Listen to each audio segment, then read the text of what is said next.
늦은 저녁, 불 꺼진 거실에서 홀로 앉아 있던 나에게 갑작스레 떠오른 질문이 있었습니다. 지금까지 나는 어떻게 살아왔고, 앞으로의 인생은 어떻게 살아가야 할까? 문득, 젊을 때는 모든 것이 영원할 줄 알았던 순간들이 떠오릅니다. 하지만, 이제는 어느덧 인생의 후반부에 접어들고, 남은 시간이 그리 길지 않다는 사실을 깨닫게 됩니다. 자식들도 바빠지고, 함께했던 친구들도 하나둘씩 멀어져 가는 지금, 나는 과연 앞으로 어떻게 살아야 할까요? 내가 10년만, 20년만 젊어진다면 많은 분들이 이런 상상을 해보셨을 겁니다. 하지만 현실은 그리 녹록지 않죠. 우리나라 노인 빈곤율은 OECD 국가 중 최상위권입니다. 게다가 노인 우울증 비율도 꾸준히 증가하고 있어요. 우리는 모두 행복하고 평온한 노년을 꿈꾸지만 그 길을 어떻게 찾아야 할지 고민하게 되지요. 지금 이 순간 당신의 인생을 조금 더 나은 방향으로 바꿀 수 있는 기회가 있다면 시도해볼 준비가 되셨나요? 이야기를 시작하기 전에 구독과 좋아요, 알림 설정까지 꼭 부탁드립니다. 그러면 지금부터 자세히 이야기해 보겠습니다. 노후를 더 행복하게 만드는 첫 번째 비결은 바로 배우자의 중요성을 인식하는 것입니다. 여러분, 잠시 생각해 보세요. 나이가 들면서 누구와 가장 많은 시간을 보내게 될까요? 그 답은 자녀가 아닌 바로 배우자입니다. 자녀들은 바쁜 일상에 치여 자주 찾아오기 힘들어하지만 배우자는 항상 곁에 있죠. 그래서 노년기에는 배우자와의 관계가 그 어느 때보다 중요해집니다. 어느 날 갑자기 건강이 무너질 때 가장 먼저 나를 돌봐줄 사람은 배우자일 겁니다. 우리는 누군가가 있어야 안정감을 느끼고 그 관계에서 오는 따뜻함이 노후의 삶을 지탱해주는 힘이 되는 거죠. 통계적으로도 남성의 경우 배우자가 없으면 사망률이 크게 높아진다고 합니다. 반면에 여성은 어떨까요?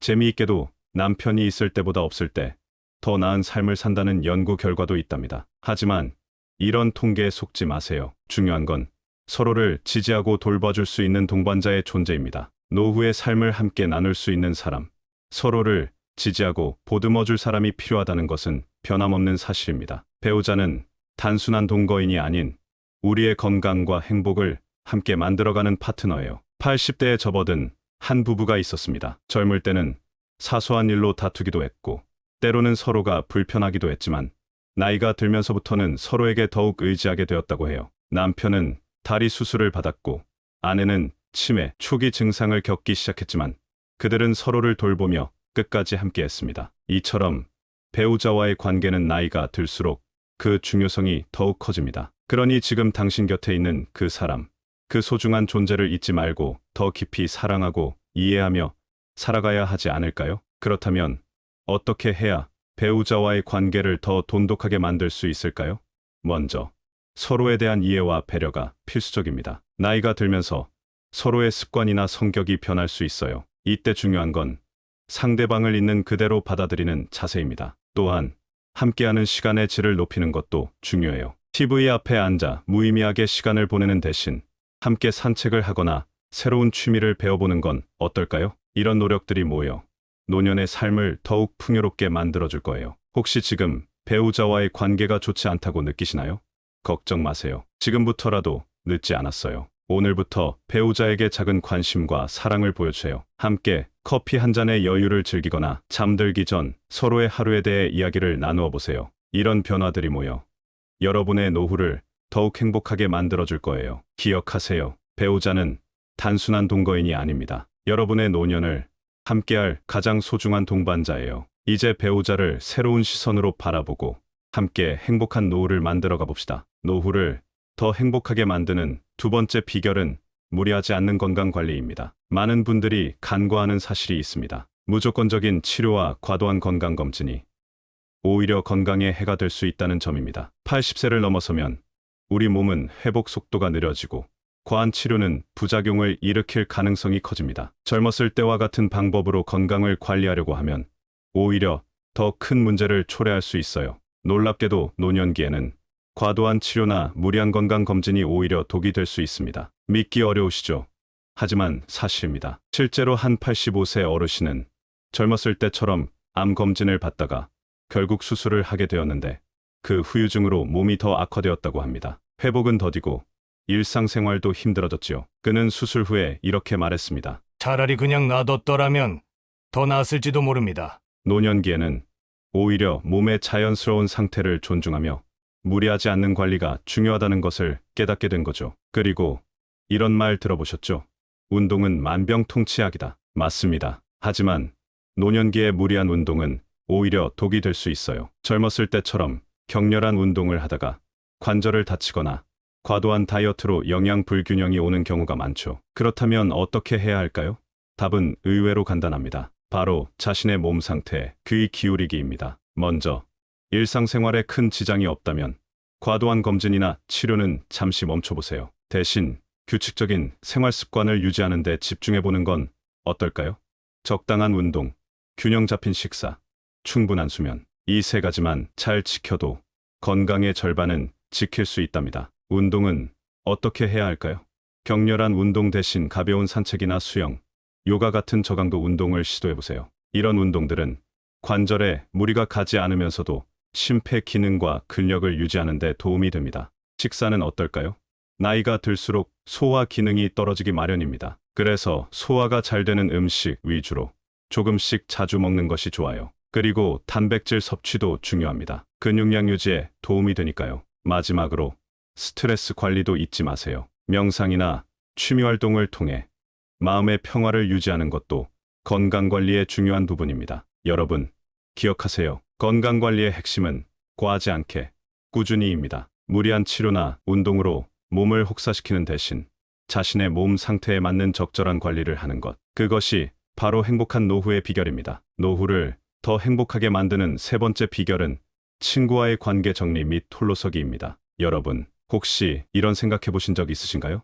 나이 들수록 친구들이 줄어드는 것 같아. 맞습니다. 나이가 들면서 자연스럽게 인간관계가 변하고 친구들과의 만남이 줄어드는 것은 당연한 일이에요. 하지만 이것이 꼭 나쁜 일만은 아닙니다. 오히려 혼자 있는 시간은 우리에게 중요한 배움의 기회가 될 수 있습니다. 최근 연구에 따르면 노년기에 친구의 수보다 더 중요한 것은 혼자 있는 시간을 즐길 줄 아는 능력이라고 합니다. 많은 분들이 노년기에 외로움을 걱정하시지만 실은 이 시기야말로 진정한 자아를 찾을 수 있는 황금기입니다. 그동안 바쁜 일상에 치여 미뤄두었던 자기 성찰의 시간을 가질 수 있는 거죠. 그렇다면 어떻게 해야 홀로서기를 잘 할 수 있을까요? 먼저 자신만의 시간을 가지는 연습을 해보세요. 혼자 영화를 보러 가거나 카페에서 책을 읽는 등 조용히 자신과 마주하는 시간을 가져보는 겁니다. 처음엔 어색할 수 있지만 점차 이런 시간들이 즐거워질 거예요. 두 번째로 새로운 취미를 개발해보세요. 그림 그리기, 글쓰기, 정원 가꾸기 등 혼자서도 즐길 수 있는 활동들이 많답니다. 이런 활동들은 자기 성찰의 기회를 제공하면서 동시에 삶의 즐거움도 더해줄 거예요. 그리고 마지막으로 깊이 있는 관계 몇 개를 유지하는 데 집중해보세요. 많은 친구보다는 진정으로 마음을 나눌 수 있는 소수의 친구가 더 중요합니다. 이런 관계는 우리에게 정서적 안정과 지지를 제공해 줄 거예요. 홀로서기는 하루아침에 이루어지는 게 아닙니다. 조금씩 천천히 시작해보세요. 처음에는 하루에 30분씩 혼자만의 시간을 가져보는 것부터 시작해보는 건 어떨까요? 그리고 점차 그 시간을 늘려가세요. 어느새 여러분은 혼자 있는 시간이 두렵지 않고 오히려 그 시간을 통해 더 풍요로운 삶을 살고 있는 자신을 발견하게 될 거예요. 진정한 홀로서기는 고립이 아닙니다. 오히려 자신을 더 깊이 이해하고 그를 통해 다른 이들과 더 깊은 관계를 맺을 수 있게 해주는 힘이 되어줄 거예요. 자, 이제 여러분의 차례입니다. 오늘부터 조금씩 홀로서기를 연습해보는 건 어떨까요? 그 과정에서 여러분은 더 강해지고 더 행복해질 수 있을 거예요. 여러분의 멋진 홀로서기를 응원합니다. 노후를 더 행복하게 만드는 네 번째 비결은 바른 자세 및 생활습관 유지입니다. 나이가 들수록 허리가 굽고 관절이 아파오는 경험. 많은 분들이 이런 변화를 노화의 자연스러운 과정이라고 생각하시는데요.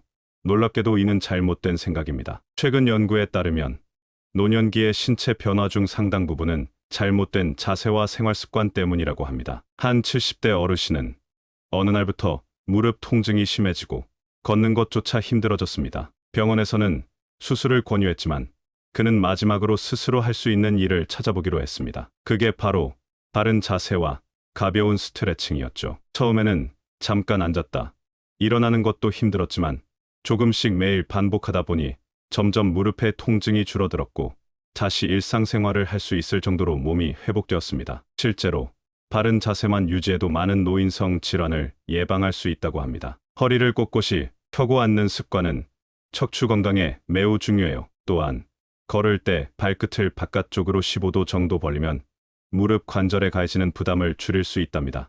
바른 자세와 생활 습관을 유지하는 방법은 매우 간단합니다. 첫째, 매일 아침 거울을 보며 자세를 체크해 보세요. 어깨는 균형이 잡혀 있나요? 허리는 곧게 펴져 있나요? 이렇게 매일 자신의 자세를 확인하는 것만으로도 큰 변화를 만들 수 있어요. 둘째, 규칙적인 스트레칭을 해보세요. 간단한 스트레칭만으로도 근육의 유연성을 유지하고 혈액순환을 개선할 수 있답니다. 특히 목과 어깨, 허리 스트레칭은 꼭 필요해요. 셋째, 걷기 운동을 습관화하세요. 하루 30분 정도의 걷기만으로도 전신 근육을 골고루 사용할 수 있고 심폐기능도 개선할 수 있어요. 걸을 때는 턱을 약간 당기고 시선은 10에서 15m 앞을 바라보세요. 마지막으로 수면 자세도 중요합니다. 옆으로 눕되 무릎 사이에 베개를 끼우면 허리에 가해지는 부담을 줄일 수 있어요. 혹시 지금 이 말을 듣고 나는 이미 나이가 들어서 라고 생각하시나요? 지금 시작해도 늦지 않았습니다. 오히려 지금이야말로 가장 좋은 시작점일 수 있어요. 여러분, 바른 자세와 생활 습관은 하루아침에 만들어지지 않습니다. 꾸준하게 하셔야 합니다. 꾸준함이란 단순히 열심히 하는 것을 의미하는 것이 아닙니다. 자신에게 맞는 적당한 수준의 운동과 생활 습관을 찾아 지속적으로 실천하는 것이죠. 오늘부터 조금씩 시작해보는 건 어떨까요? 처음에는 하루에 10분씩 바른 자세를 유지하는 연습을 해보세요. 그리고 점차 그 시간을 늘려가세요. 어느새 여러분은 자연스럽게 바른 자세를 유지하고 있는 자신을 발견하게 될 거예요. 바른 자세와 생활 습관은 단순히 몸을 건강하게 만드는 것을 넘어 여러분의 자신감과 삶의 질을 높여줄 거예요. 나이가 들어도 꼿꼿하고 활기찬 모습으로 살아갈 수 있는 비결, 바로 여기에 있습니다. 자, 이제 여러분의 차례입니다. 오늘부터 바른 자세와 생활 습관을 만들어 가봅시다. 노년에도 활기찬 몸을 유지하며 건강한 삶을 누릴 수 있을 것입니다. 노후를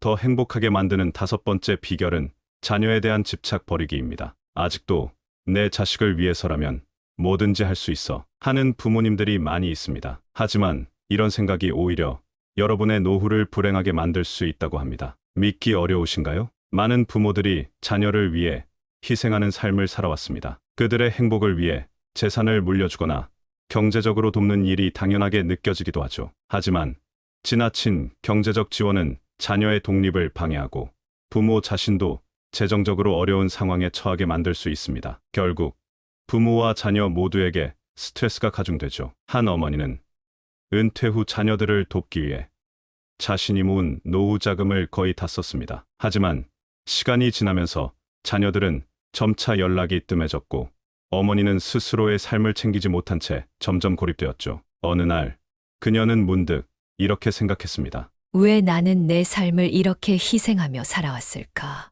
그때부터 자녀들과의 거리를 조금씩 두기 시작했고 그 후로 오히려 자녀들과의 관계가 더 건강해졌다고 합니다. 노년의 삶에서 가장 중요한 것은 자녀와의 건강한 거리를 유지하며 자신의 삶을 주도적으로 살아가는 것입니다. 그렇다면 어떻게 해야 자녀에 대한 집착을 버리고 건강한 관계를 유지할 수 있을까요? 첫째, 자녀의 독립성을 인정해주세요. 여러분의 자녀는 이제 성인입니다. 그들만의 삶과 선택을 존중해주는 것이 중요해요. 내 자식이라는 생각보다는 독립된 성인이라는 인식을 가져보세요. 둘째, 경제적 지원에 대해 다시 생각해보세요. 많은 부모님들이 자녀에게 재산을 물려주거나 경제적 지원을 하는 것이 당연하다고 생각하시는데요. 이는 오히려 자녀의 자립을 방해할 수 있어요. 대신 자녀가 스스로 경제적 능력을 키울 수 있도록 격려해주세요. 셋째, 본인의 삶에 집중해보세요. 자녀의 삶에 과도하게 개입하는 대신 본인의 취미나 관심사를 발전시켜보는 건 어떨까요? 이는 여러분의 삶을 더욱 풍요롭게 만들어줄 뿐만 아니라 자녀와의 관계도 더욱 건강하게 만들어줄 거예요. 넷째, 평등한 관계를 만들어가세요. 자녀를 내 자식이라고만 생각하지 말고 하나의 독립된 성인으로 대해보세요. 서로의 의견을 존중하고 평등한 관계를 유지하려 노력해보세요. 혹시 이 말을 듣고 불안하신가요? 그래도 내 자식인데 라고요? 자녀에 대한 사랑을 포기하라는 게 아닙니다. 오히려 더 성숙한 사랑을 실천하라는 거죠. 오늘부터 조금씩 시작해보는 건 어떨까요? 처음에는 하루에 한 번씩 내 자녀는 독립된 성인이다라고 되뇌어 보세요. 그리고 점차 그들의 선택을 존중하고 간섭을 줄여나가세요. 어느새 여러분은 자녀와 더욱 건강하고 행복한 관계를 맺고 있는 자신을 발견하게 될 거예요. 자녀에 대한 집착을 버리는 것은 단순히 관계를 개선하는 것을 넘어 여러분 자신의 삶을 더욱 풍요롭고 자유롭게 만들어줄 거예요. 진정한 행복은 자녀가 아닌 여러분 자신에게서 시작된다는 걸 잊지 마세요. 자녀와의 관계를 새롭게 만들어가 봅시다. 자녀의 삶에 지나치게 개입하지 않고 그들의 독립을 도와주되 내 삶도 중요하다는 사실을 잊지 않는 것이죠. 결국 노후의 행복은 자녀가 아니라 스스로에게 달려 있다는 것을 기억해야 합니다. 노후를 더 행복하게 만드는 마지막 비결은 계속해서 배우는 것입니다. 배운다고 말하니 나이 들어서 뭘 또 배워 생각하신 분들 있으시죠? 많은 분들이 나이가 들면 새로운 것을 배우기 힘들다고 생각하시죠. 하지만 이는 큰 오해입니다. 나이와 상관없이 새로운 것을 배우는 것이 뇌 건강에 매우 중요하다고 해요. 실제로 지속적으로 새로운 것을 배우는 노인들은 치매나 알츠하이머병에 걸릴 위험이 현저히 낮다고 합니다. 뿐만 아니라 새로운 지식과 기술을 습득하면서 느끼는 성취감은 노년의 삶을 더욱 풍요롭게 만들어준다고 해요. 나이가 들수록 새로운 것에 도전하는 것을 망설이게 되지만 사실 배움은 노년기를 더욱 활기차고 의미 있게 만드는 중요한 요소입니다. 지식과 경험을 쌓는 것은 단순한 취미, 그 이상으로 우리의 두뇌를 자극하고 삶의 질을 높이는 데 큰 도움을 줍니다. 배움은 단지 지식을 쌓는 것만을 의미하지 않습니다. 새로운 것을 배우는 과정에서 우리는 성취감을 느끼고 그 성취감이 삶의 의미를 더 깊게 만들어줍니다. 또한 배움으로 얻은 지식을 다른 사람들과 나누며 소통하고 그 과정에서 새로운 관계가 형성되기도 하죠. 배움은 육체적 건강만큼 중요한 정신적 건강을 지키는 비결입니다. 그렇다면 어떻게 하면 나이 들어서도 계속해서 배울 수 있을까요? 첫째, 호기심을 잃지 마세요. 세상에는 아직 여러분이 모르는 것들이 너무나 많습니다. 새로운 것에 대한 호기심을 가지고 탐구해보세요. 이는 여러분의 뇌를 자극하고 삶을 더욱 흥미롭게 만들어줄 거예요. 둘째, 디지털 기기 사용법을 배워보세요. 스마트폰이나 컴퓨터 사용법을 익히면 정보의 바다에 접근할 수 있습니다. 유튜브나 온라인 강의를 통해 다양한 주제에 대해 배울 수 있어요. 셋째, 새로운 취미를 시작해보는 건 어떨까요? 그림 그리기, 악기 연주, 외국어 배우기 등 흥미로운 활동들이 많답니다. 이런 활동들은 뇌를 자극하면서 동시에 즐거움도 줄 거예요. 넷째, 젊은 세대와 소통하세요. 손주들이나 젊은 이웃들과 대화를 나누면서 새로운 트렌드나 시각을 배울 수 있어요. 이는 여러분의 사고를 유연하게 만들어줄 겁니다. 마지막으로 배운 것을 나누세요. 여러분의 경험과 지식을 다른 사람들과 공유하는 것도 좋은 방법이에요. 이는 자존감을 높이고 사회적 연결을 강화시켜 줄 거예요. 혹시 지금 이 말을 듣고 나는 이제 너무 늙어서 라고 생각하시나요? 걱정 마세요. 배움에는 늦은 때가 없습니다. 오히려 지금이야말로 새로운 것을 배우기에 가장 좋은 시기일 수 있어요. 여러분, 기억하세요. 계속해서 배우는 것은 단순히 지식을 쌓는 것이 아닙니다. 그것은 여러분의 삶을 더욱 풍요롭고 의미 있게 만드는 열쇠입니다. 오늘부터 새로운 것 하나를 배워보는 건 어떨까요? 처음에는 하루에 10분씩 새로운 주제에 대해 공부해보세요. 그리고 점차 그 시간을 늘려가세요. 어느새 여러분은 계속해서 성장하고 있는 자신을 발견하게 될 거예요. 나이는 단지 숫자에 불과합니다. 진정한 젊음은 호기심과 배움의 열정에서 나옵니다. 여러분의 인생은 아직 끝나지 않았어요. 오히려 지금부터 더 풍요롭고 의미 있는 새로운 장이 시작되는 거죠. 여러분, 오늘 우리는 노후를 더 행복하게 만드는 6가지 비결에 대해 알아보았습니다. 우리가 나이가 들어가면서 잊기 쉬운 것 중 하나는 노년기에도 우리의 삶을 더 행복하게 만들 수 있는 선택들이 많다는 점입니다. 배우자와의 관계를 소중히 여기고 건강을 무리하지 않게 관리하며 홀로 있는 시간을 잘 활용하는 법을 배워가야 합니다. 바른 자세와 생활 습관을 유지하고 자녀에 대한 집착을 버리며 끝까지 배움을 놓지 않는다면 노후에도 충분히 활기차고 의미 있는 삶을 살아갈 수 있습니다. 이 모든 비결들은 결국 한 가지로 귀결됩니다. 바로 자신을 사랑하는 것입니다. 여러분, 지금 이 순간 거울을 보세요. 그 거울 속에 비친 모습이 바로 여러분의 가장 중요한 동반자입니다. 나이가 들었다고 해서 인생이 끝난 게 아닙니다. 오히려 지금이야말로 진정한 자아를 찾고 행복을 누릴 수 있는 황금기라고 할 수 있죠. 여러분이 60대로 돌아간다면, 아니, 지금 이 순간부터라도 이 비결들을 실천한다면 여러분의 노후는 지금과는 완전히 다른 모습이 될 거예요. 하지만 기억하세요. 이 모든 변화는 하루아침에 이루어지지 않습니다. 작은 것부터 천천히 시작하세요. 오늘 하루 배우자에게 감사 인사를 전하는 것부터 시작해보는 건 어떨까요? 또는 10분 동안 바른 자세로 앉아있기, 혹은 새로운 취미에 대해 검색해보는 것은 어떨까요? 노년은 단순히 나이가 든다는 의미가 아닙니다. 오히려 우리가 그동안 쌓아온 경험과 지혜로 삶을 더 잘 살아갈 수 있는 시기이기도 하죠. 중요한 건 스스로에게 충실하고 남은 시간을 어떻게 의미 있게 보낼지를 고민하는 것입니다. 여러분의 노후는 여러분이 만들어가는 것입니다. 누군가가 대신해 줄 수 없어요. 하지만 걱정 마세요. 여러분은 혼자가 아닙니다. 우리 모두가 같은 여정을 걷고 있으니까요. 마지막으로 가장 중요한 것을 잊지 마세요. 행복은 외부에서 오는 것이 아니라 여러분 내면에서 시작된다는 것을요. 여러분 자신을 사랑하고 존중하세요. 그것이 바로 행복한 노후의 시작입니다. 자, 이제 시작해볼까요? 오늘부터 여러분의 인생 제2막, 아니 제3막을 열어보는 거예요. 더 행복하고, 더 건강하고, 더 의미 있는 노후를 만들어가는 거예요. 오늘의 영상이 유익하셨다면 구독과 좋아요, 알림 설정까지 꼭 부탁드립니다. 그리고 이 영상을 소중한 분들과 공유해주세요. 여러분 모두 더 건강하고 행복한 노후를 맞이하시길 진심으로 바랍니다. 감사합니다.